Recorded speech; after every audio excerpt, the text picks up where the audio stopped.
Hello everyone, welcome back. So हम लोग आज करने वाले हैं केमिकल काइनेटिक्स।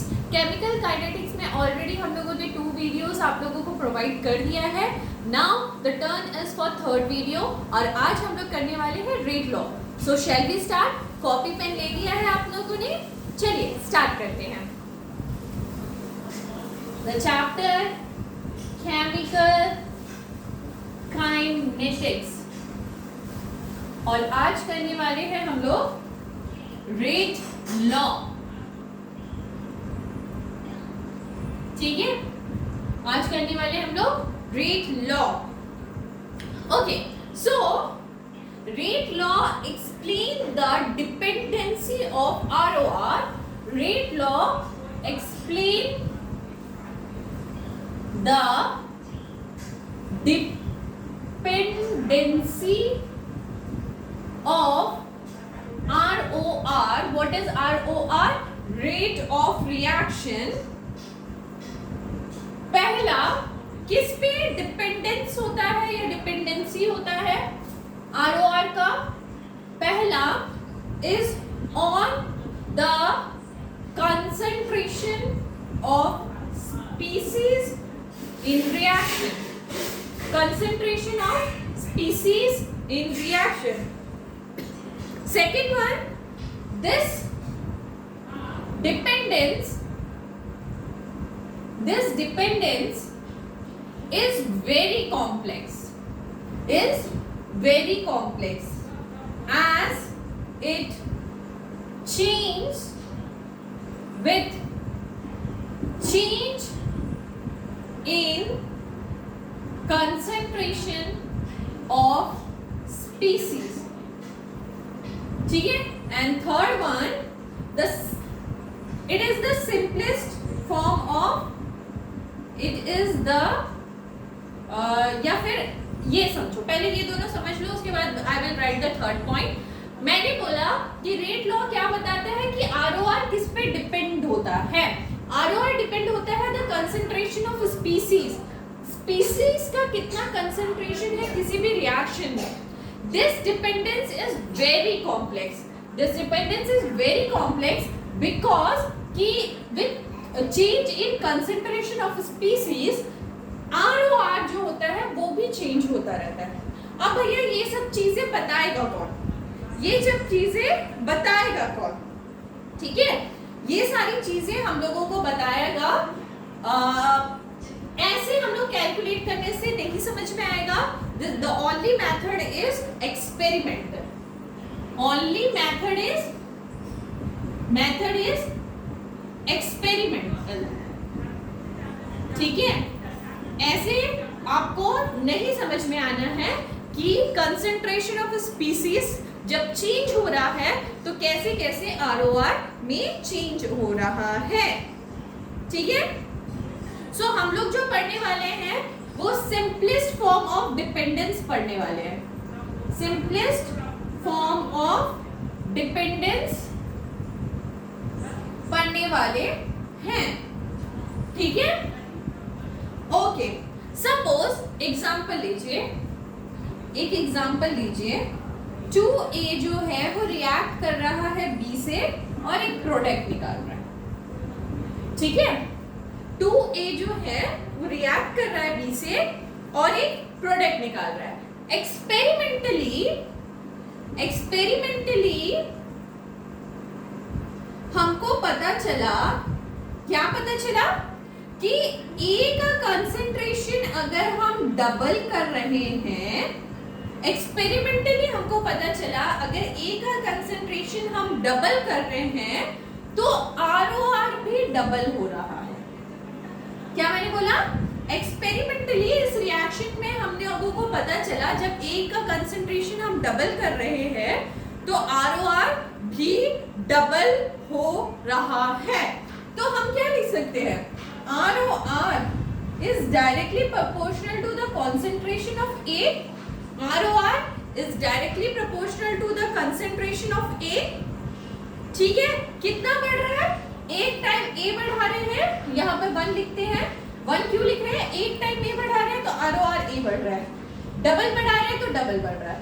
अब समझो कि सपोज बी का कंसेंट्रेशन हम डबल कर रहे हैं तो ROR ना 4 टाइम्स बढ़ रहा है, तो हम क्या लिख सकते हैं, ROR is directly proportional to concentration of B का स्क्वायर लिख सकते हैं, जो क्योंकि B का कंसेंट्रेशन अगर डबल कर रहे हैं तो ROR 4 टाइम्स बढ़ रहा है।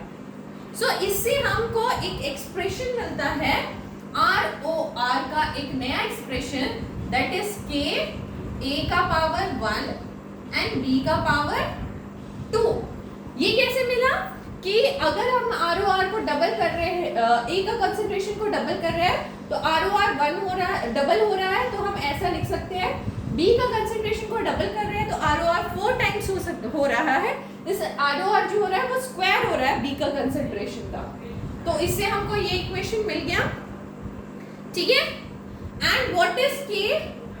K is rate constant, rate क्या कांस्टेंट है K, and what is this, the whole thing, this is rate law expression, ठीक है। आगे चल के हम इसको रेट लॉ भी बोलेंगे कई बार, मतलब एक ही है रेट लॉ या रेट लॉ एक्सप्रेशन। तो कैसे पता चलेगा हमको रेट लॉ या rate law expression? The only and only method to find out the rate law is experimental, और कोई तरीका नहीं है, ठीक है। बिठा ले इसको, नोट हो गया? ओके, पॉज करके नोट कर लीजिए। ओके, चलिए तो आगे बढ़ते हैं। तो दो साइंटिस्ट आए, ठीक है, दो साइंटिस्ट आए जिनका नाम था गुलबर्ग और वेंच, ठीक है। रब कर ले रहे हैं, 2 मिनट दो, ठीक है, डन। सो दो साइंटिस्ट आए, क्या नाम था? गुलबर्ग एंड वेंच, दो साइंटिस्ट आए, ठीक है। और उन्होंने बोला कि if the expression is like 2A plus B gives out product, so law of mass action होगा या रेट लॉ एक्सप्रेशन होगा K का कंसेंट्रेशन ऑफ A का 2 एंड B का 1, और ये क्या मैंने 2 और 1 डाला, stoichiometric coefficient of A and B। Rate law क्या होगा? K का कंसेंट्रेशन ऑफ स्क्वायर और 1, ये स्क्वायर क्यों? मैंने स्टोइचियोमेट्रिक कंसेंट्रेशन कोएफिशिएंट को डाल दिया, ठीक है। तो this method is very very less correct, और हम बोल सकते हैं ये करेक्ट नहीं है। कहाँ करेक्ट होता है ये मैं आपको बताऊंगी, बट हर एक इक्वेशन में ऐसा नहीं कर सकते हम, स्टोइचियोमेट्रिक कोएफिशिएंट डाल के रेट लॉ एक्सप्रेशन बिल्कुल नहीं लिख सकते। अगर लिख रहे हैं तो वो गलत है, ठीक है। तो गुलबर्ग और वेंच का जो भी कॉन्सेप्ट था वो गलत था, ठीक है। कर कैसे सकते हैं? कर सकते हैं हम, only and only method is experimentally, ठीक है। सपोज एक्सपेरिमेंटली ROR जो है, जिसको अब हम स्मॉल r लिख रहे हैं, is directly proportional to concentration of A का पावर x, सपोज, ठीक है। And next ROR is directly proportional to B का कंसेंट्रेशन y। सो ROR क्या लिख सकते हैं हम? K A का कंसेंट्रेशन x एंड B का कंसेंट्रेशन y, ये लिख सकते हैं, है ना। बिकॉज एक्सपेरिमेंटली हमको पता चल रहा है ROR is directly proportional to A का concentration of x and ROR is directly proportional to B का कंसेंट्रेशन y। तो ROR क्या होगा? K A का concentration of x and B का concentration of y। This is the rate law expression, this is what? Rate law expression, ठीक है। What is A here? A क्या है यहाँ पे? A है तुम्हारा कंसेंट्रेशन ऑफ ए अच्छा कंसंट्रेशन क्या होता है, मोल पर लीटर में होता है ना। बी क्या है, लिख लो ये सब, नहीं तो भूल जाओगे। Concentration of B again mole per litre. X और वाई क्या है यहाँ पे, X is order of reaction with respect to A.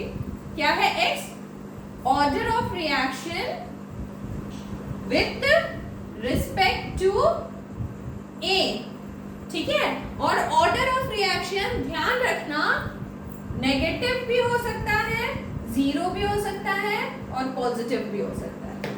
And y क्या है, y is again order of reaction with respect to yes b, ठीक है। And जो ऑर्डर ऑफ रिएक्शन होता है वो नेगेटिव, पॉजिटिव और जीरो सब हो सकता है, ठीक है।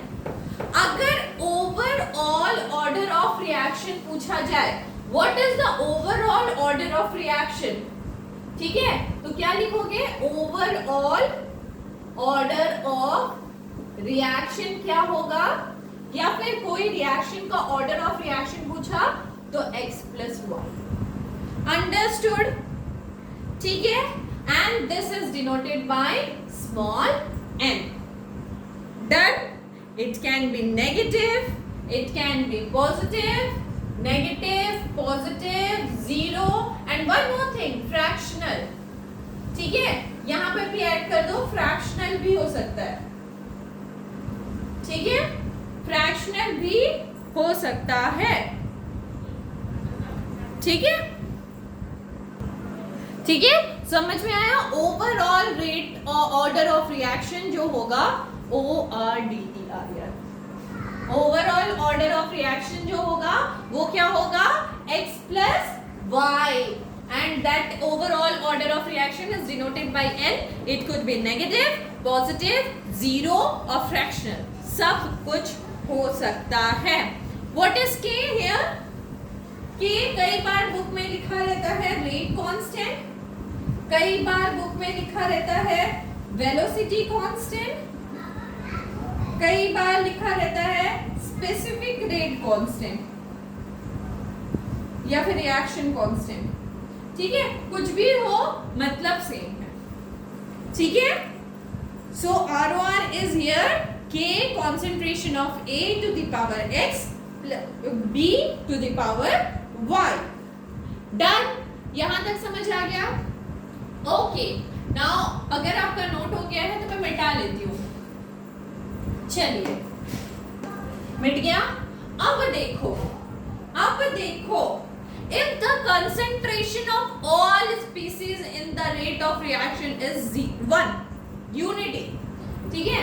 if concentration of all species in rate law expression is unity का मतलब 1 है, तो ROR जो होगा वो किसके बराबर हो जाएगा, K के बराबर हो जाएगा, है ना, होगा।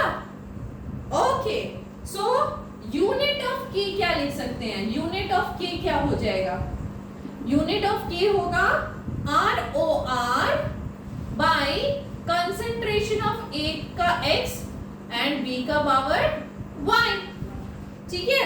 व्हाट इज ROR यूनिट, मैंने लास्ट वीडियो में आपको बताया था ROR का unit that is mole per litre second inverse, ठीक है। Concentration of A mole per litre का पावर X एंड ये मोल पर लीटर का पावर Y होगा, ठीक है, ठीक है, ओके, ठीक है। और x प्लस y अगर n है, x प्लस y अगर n है, इसको भी मैं मिटा ले रही हूं, इसको भी मैं रब कर ले रही हूं, ओके। और x plus y order of reaction क्या था, ऑर्डर ऑफ रिएक्शन इज 1 हो जाएगा क्योंकि यूनिटी पे है। सो यहाँ पे लिख सकते हैं 1 मैं बोल रही हूँ n हो जाएगा क्योंकि order of reaction we represent as a n, ठीक है, और यहां पे लिख सकते हैं मोल पर लीटर सेकेंड इनवर्स मोल पर लीटर का पावर n, ऐसे लिख सकते हैं। ठीक है, ठीक है, तो यहां पे क्या लिख सकते हैं, यूनिट क्या हो जाएगा, मोल per litre 1 minus n s inverse is the unit of k। याद रहेगा, what is the unit of k, note कर लीजिए, नोट कर लीजिए, this is very very important, very very very important. हो गया नोट? चलो, now go for order of reaction and the value of unit of k, order of reaction and the unit of k।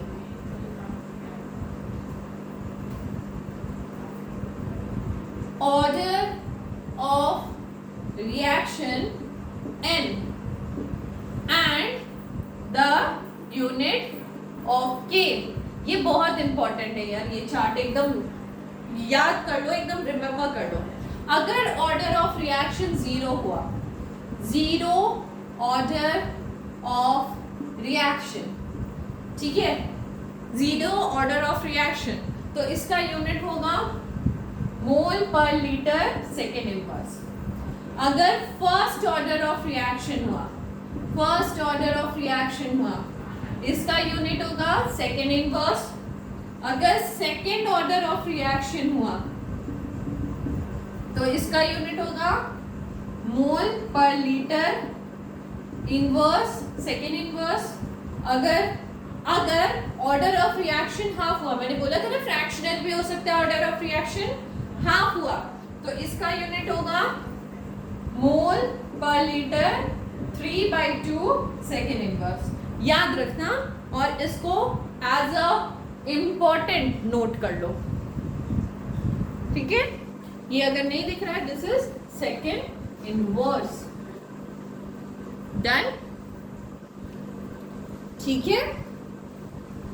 चलो, now go for some questions. जितना concept बना वो उसके ऊपर question भी बन रहा है कि नहीं देख लेते हैं। चलो, now if k is equal to 3 into 10 to the power minus 3 liter square mole second inverse, find order of reaction। ठीक है, ठीक है। क्या क्वेश्चन कह रहा है, if k is equal to 3 into 10 to the power minus 3 liter square mole per square second per second, find the order of reaction। ठीक है, ठीक है, ओके ओके। तो यहाँ पे यार ऑर्डर ऑफ रिएक्शन निकालना है, तो ध्यान से देखो क्या कर सकते हैं हम लोग। ये जो यूनिट दिया हुआ है उसको k की यूनिट से कंपेयर कर देते हैं, फिर देखते हैं निकलेगा कि नहीं। ठीक है, k का यूनिट क्या होता है, मोल per litre 1 minus n second inverse, और यहाँ पे क्या दिया हुआ है, लीटर स्क्वायर, लीटर स्क्वायर। अच्छा, इसको भी वैसे ही लिख लेते हैं, मोल मोल मोल पर लीटर का स्क्वायर सेकेंड इनवर्स, ऐसे लिख सकते हैं। ठीक है, सेकेंड इनवर्स कट गया, यहाँ पे क्या बचा, अच्छा जब बेस सेम तो पावर इक्वेट हो जाएगी, सो n इज इक्वल टू -2, यहाँ पे माइनस आएगा, -1, n इज इक्वल टू -3, यानी कि n is equal to 3, so order of reaction is 3। ठीक है, चलो move for the next question. 2a plus 3b अगर प्रोडक्ट निकलता है, so order order of reaction दिया हुआ है कि order of reaction with respect to A is 2, ठीक है, and order of reaction with respect to B is -1। पहला बोला है, पहले क्वेश्चन में बोला है right rate law expression and calculate order of reaction, ठीक है, और वो पहला क्वेश्चन हो गया। दूसरा क्वेश्चन बोला है what is the effect of on rate when concentration of A is doubled alone। दूसरा कह रहा है,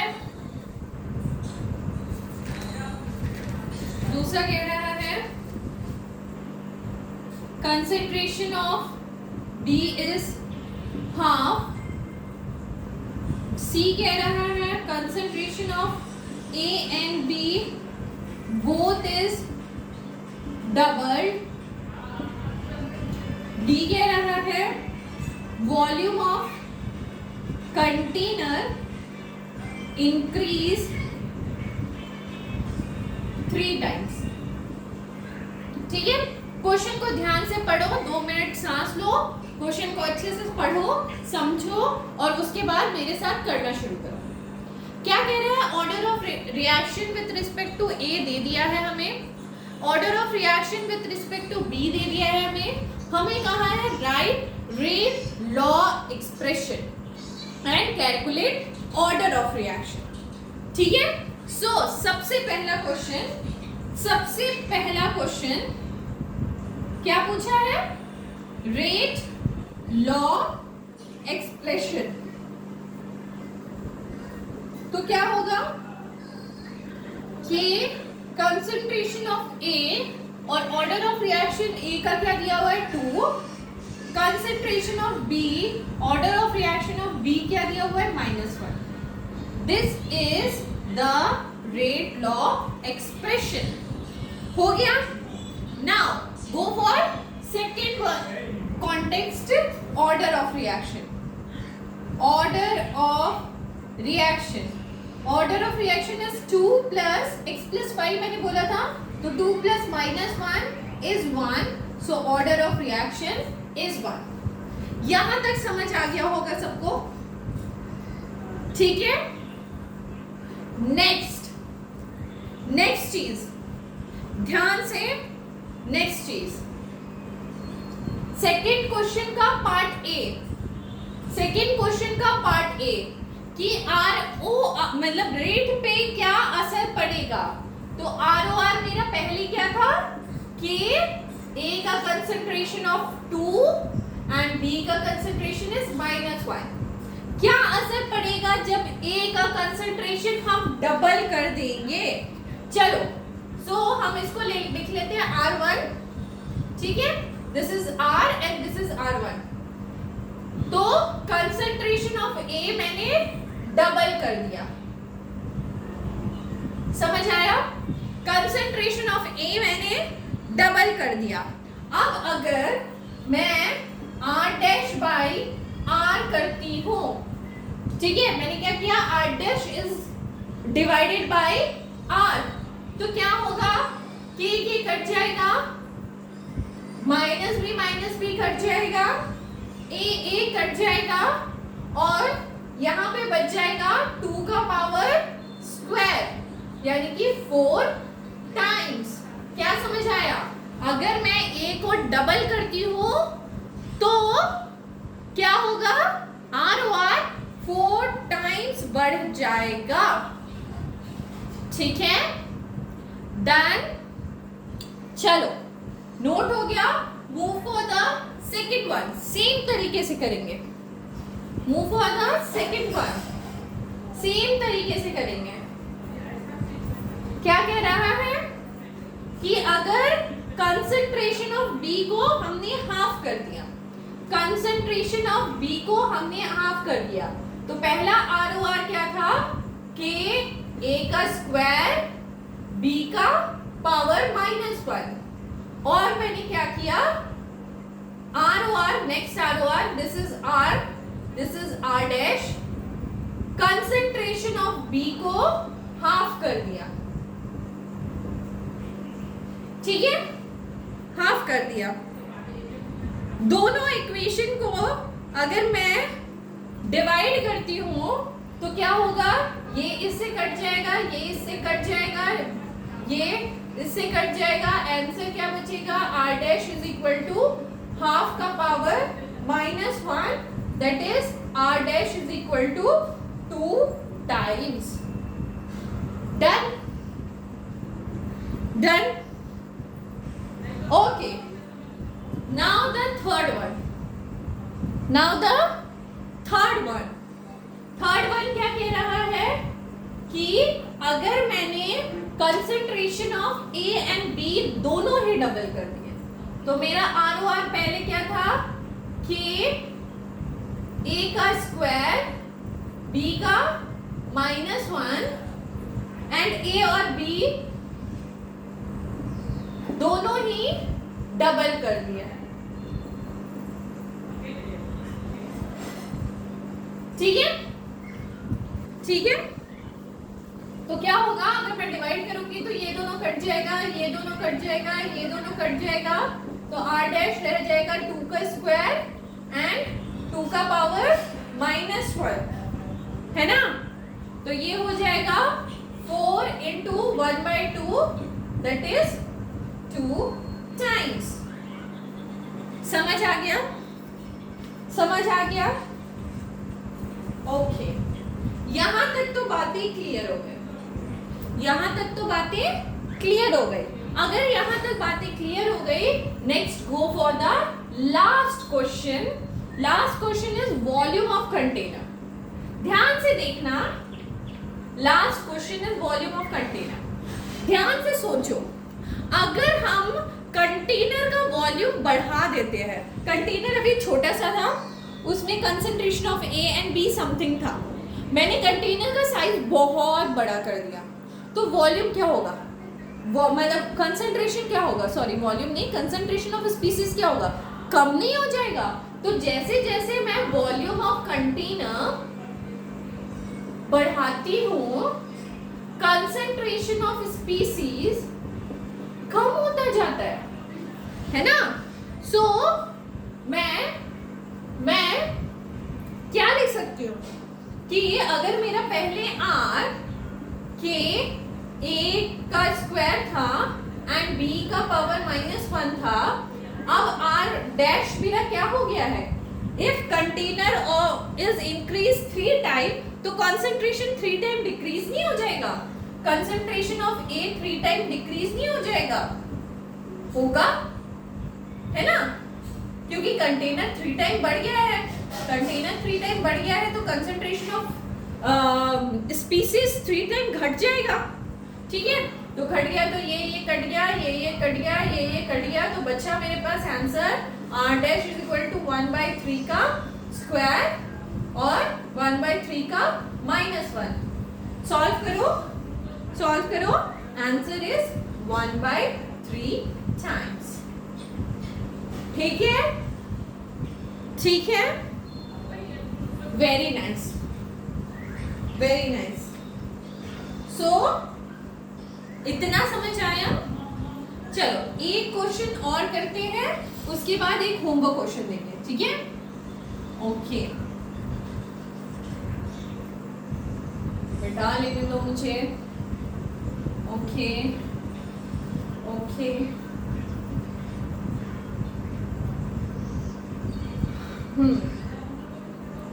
सो next question, for 2a plus b अगर प्रोडक्ट निकालता है, तो when concentration of a double alone होता है, तो ROR जो है वो इंक्रीज 3 टाइम्स करता है। फिर व्हेन A एंड B का कंसंट्रेशन दोनों का डबल कर देते हैं तो ROR जो है इंक्रीज कर जाता है 8 टाइम्स। ठीक है, लिखिए, right the rate law expression. ठीक है, प्यारा सा क्वेश्चन है। चलिए सबसे पहले रेट लॉ एक्सप्रेशन लिख लेते हैं।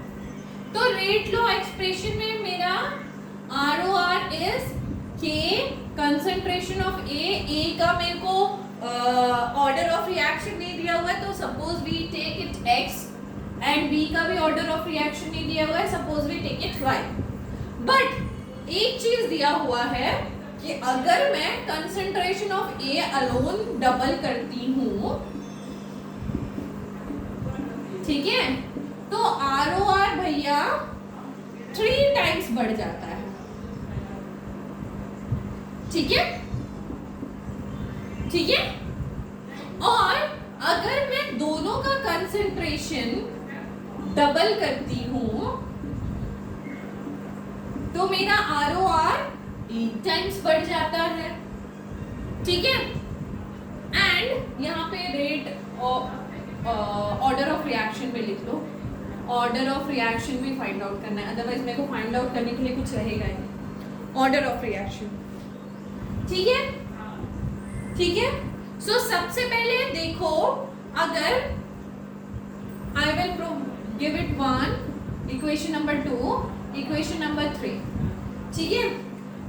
1 को अगर डिवाइड करेंगे इक्वेशन नंबर 2 से तो मुझे क्या मिलेगा? देखो 1 को अगर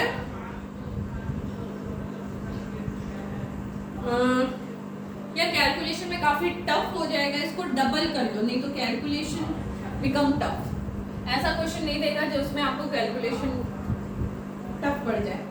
ठीक है, 2 टाइम्स करोगे तो कैलकुलेशन इजी पड़ेगा। तो बाकी सब तो कट जाएगा, यहाँ पे बचेगा 2 is equal to 2 to the power x। बाकी सब तो ये कट जाना है ना, ये सब तो कट जाना है।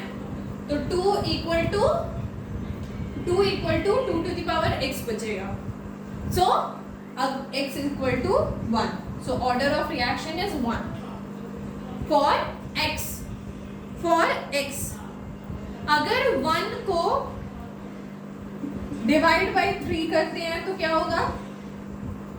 ठीक है, बाकी ये कट जाना है, ये कट गया, ये कट गया, x ये 2b b और b कट गया, y एंड y बच गया। यहाँ पे क्या आएगा? 8 इक्वल टू, यहाँ पे 2 नहीं कटा मेरा, तो 2 टू द पावर x, और यहाँ पे मेरा फिर 2 नहीं कटा, 2 टू द पावर y। ये बचेगा अगर 1 डिवाइडेड बाय 3 करते हैं तो। एक बार फिर से करके दिखा दो, 2a to the power x, यहाँ पे r, 2b to the power y। ठीक है, तो ये r से कट गया, a से कट गया, b से कट गया, बचा क्या मेरे पास? 8 equal to 2 to the power x and 2 to the power y। ठीक है, तो ये क्या लिख सकते हैं? 2 to the power 3 is equal to 2 to the power x 2 to the power y। तो 3 equal to x plus y, और x का वैल्यू आ गया था 1, तो उसको पुट कर दो, तो y का वैल्यू क्या आ जाएगा? 2। सो order of reaction here x is 1 and y is 2। तो हम रेट लॉ एक्सप्रेशन क्या लिख सकते हैं?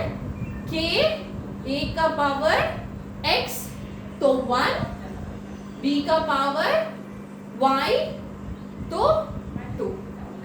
डन।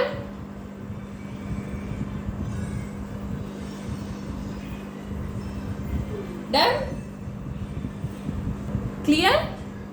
अब अगर पूछा जाएगा total order of reaction, so total order of reaction क्या हो जाएगा, ऑर्डर ऑफ रिएक्शन क्या हो गया 1 + 2 दैट इज 3। डन, ठीक है। चलो last question is homework and answer मुझे आप लोग कमेंट पे लिख के बताएंगे, ठीक है। बहुत मेहनत हो रही है यार आप लोगों के पीछे, प्लीज आंसर कमेंट बॉक्स पे लिखिएगा। Okay okay, so A + 2B + 4C, अब 3 रिएक्टेंट है, ठीक है, घबराना नहीं। When volume of container is doubled, volume of container बढ़ता है तो कंसेंट्रेशन ऑफ स्पीसीज घटता है, rate of reaction decrease 8 times, ठीक है। When concentration of A double होता है और B हाफ होता है तो ROR इंक्रीज 4 times, ठीक है। When concentration of C increase 4 times alone,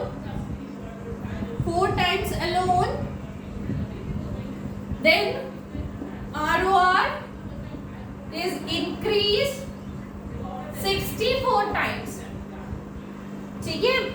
तो पहला आपको निकालना है रेट लॉ एक्सप्रेशन और दूसरा निकालना है ऑर्डर ऑफ रिएक्शन।